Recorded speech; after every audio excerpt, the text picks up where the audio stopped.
ایک پریشان عورت امام علی رضا علیہ السلام کی خدمت میں حاضر ہوئی۔ آنسوؤں کے ساتھ عرض کرنے لگی، مولا، گھر میں جھگڑے بڑھ گئے ہیں، دلوں میں سختی ہے، رزق میں برکت نہیں رہی۔ کوئی ایسا عمل بتا دیں جس سے اللہ کی رحمت ہمارے گھر پر اتر آئے۔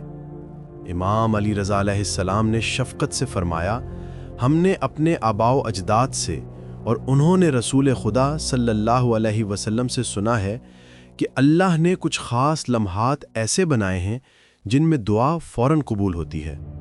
عورت نے ادب سے پوچھا، مولا، وہ لمحہ کون سا ہے؟ امام نے فرمایا، مغرب اور عشاء کے درمیان جب دل نرم ہونے لگیں، یہی قبولیت کا لمحہ ہوتا ہے۔ اس وقت کی دعا فرشتوں سے بھی زیادہ تیزی کے ساتھ اللہ کے حضور پہنچتی ہے۔